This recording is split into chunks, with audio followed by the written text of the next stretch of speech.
நில்றா. டேய் மாறா. ஐயோ டேய் வேணாம். சொன்னா கேளுடா. மாறா. டேய் போகட்டும், நில்றா. விடு.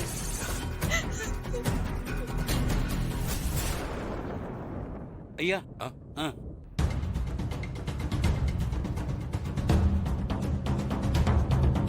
மாறா மாறா வேணாம் மாறா.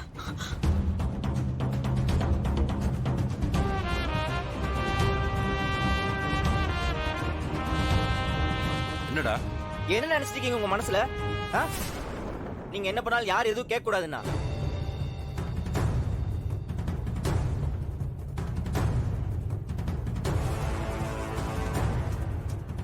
எப்படி நீங்க இத்தனை பேர் முன்னாடி அத்தையை கை நீட்டி அடிக்கலாம்? யார் உங்களுக்கு அந்த உரிமை கொடுத்தது? அவ என் தங்கச்சி. தங்கச்சினா கை நீட்டி அடிப்பீங்களா? டேய் இந்த பாரு, என்ன நடந்துச்சுன்னு தெரியாம இங்க வந்து நின்னு சவுண்ட் எல்லாம் விட்டுட்டு இருக்காத.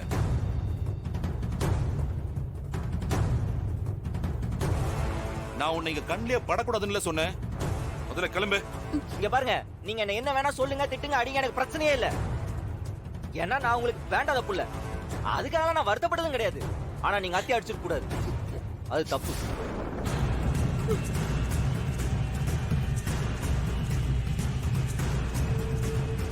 அத்தைட்ட மன்னிப்பு கேளுங்க. மாறா வேணடா. இது மன்னிப்பா? என்னடா பேசிட்டு இருக்க? டேய் ஏதாவது பேசுனீங்க சொல்லிட்டேன். இத்தனை பேர் முன்னாடி நீங்க அத்தை அடிச்சது தப்பு. டேய் அத்தை தாண்டா ஓவரா பேசுனாங்க, விடுறா. அத்தை என்ன வேணா பேசிருக்கட்டும், தப்பா கூட 2 வார்த்தை விட்டுருக்கட்டும், அதுக்காக அடிச்சலாமா?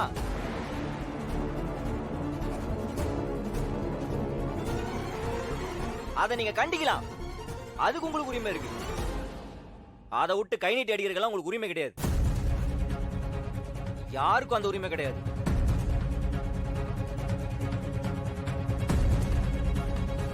நீங்க இத்தனை பேர் முன்னாடி அத்தையை அடிச்சு அசிங்கப்படுத்துனீங்கல்ல, அதே சொந்த பந்தத்துக்கு முன்னாடி அத்தைகிட்ட மன்னிப்பு கேளுங்க.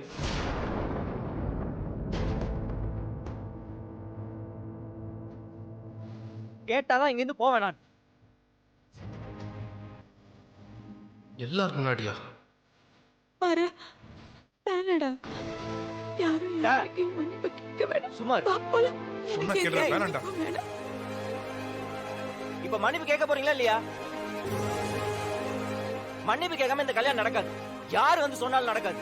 ஏப்பா மாறா, அவர் தங்கச்சியே கை நீட்டி அடிச்சாரு, இது அவங்க அண்ணன் தங்கச்சி பிரச்சனை. அதுக்கு மன்னிப்பு கேட்கலன்னா நீ கல்யாணத்தை நிறுத்துவேன்னு சொல்றது ரொம்ப தப்புப்பா. மாறா மாறா, இந்த அத்தை மேல உனக்கு அவ்வளவு பாசமாடா? நேத்த இப்படி ஒரு கேள்வி கேக்குற? எனக்காக நீ யார்கிட்ட வேணா கேள்வி கேட்பியா? உங்க விட்டு குத்துற முடியுமா? நேத்த கேக்குற? அது அப்பாவா இருந்தாலும் சரி, யாரா இருந்தாலும் சரி, நான் கேள்வி கேட்பேன். அது என்னாலும் சரி. நீ அழுவாத சொல்றேன்ல. என்ன மாறா, எனக்கு ஒரு புள்ள இல்லைன்னு எப்பவுமே நான் வருத்தப்பட்டேன். அதெல்லாம் ஒண்ணும் இல்ல, விடு. நீதான் என் புள்ள. ம். நீதான் என் புள்ள. என்ன புதுசா? இங்க பாரு, அழுவாத. மேக்கப் எல்லாம் போகுது, எவ்வளவு செலவு பண்ணிருப்பது. போ, அங்க வேலைலாம் அப்படியே இருக்குது பாரு. நீ சொன்னாதான் செய்வாங்க, போ.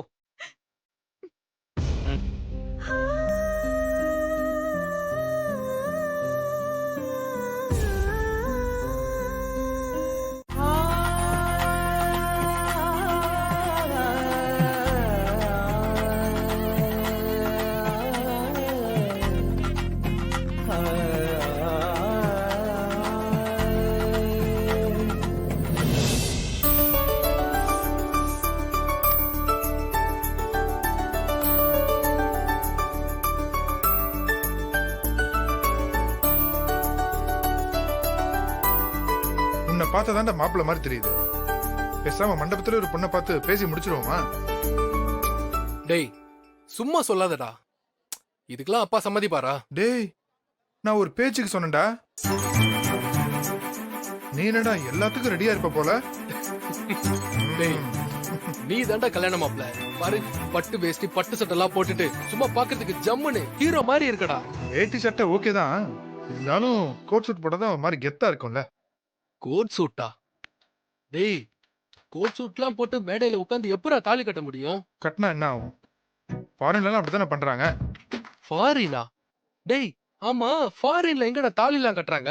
ஓ ஆமா இல்ல, அங்க ஒன்லி ரிங்ஸ் இல்ல. ம். டேய் ரெடியாடா? ம். டேய் மாறா, இங்க வாயேன். என்ன? இவரு ஆ ஏதோ கோட் சூட்லாம் போட்டு தாலி கட்டணுமா? என்னன்னு கேளு. அப்படியாடா? பொருள் ரெடி பண்ணீங்களா? பாத்தியாடா, அதான் மாறன்னு சொல்றது. ஆ, தீயா இருக்கான் பாத்தியா? டேய் நான் சீரியஸா தான் கேக்குறேன், சொல்லு ரெடி பண்ணிடலாம். போதும்டா, நல்லா தானே இருக்கு. டேய், உனக்கு இதுக்கு என்னடா வேணா சொல்லு, நான் ரெடி பண்ணி பேச்சு. கொடுக்குறேன். டேய் என்னடா பண்றீங்க? ரெடி ஆயிட்டீங்களா? ராகவா நல்லா இருக்குடா, ஜம்முன்னு இருக்க. நீ என்னடா இப்படி நிக்கிற? இன்னும் ரெடி ஆகலையா? அத்தை, அப்பா அவனை முன்னாடி வந்து நிக்க கூடாதுன்னு சொல்லியிருக்காங்கல்ல.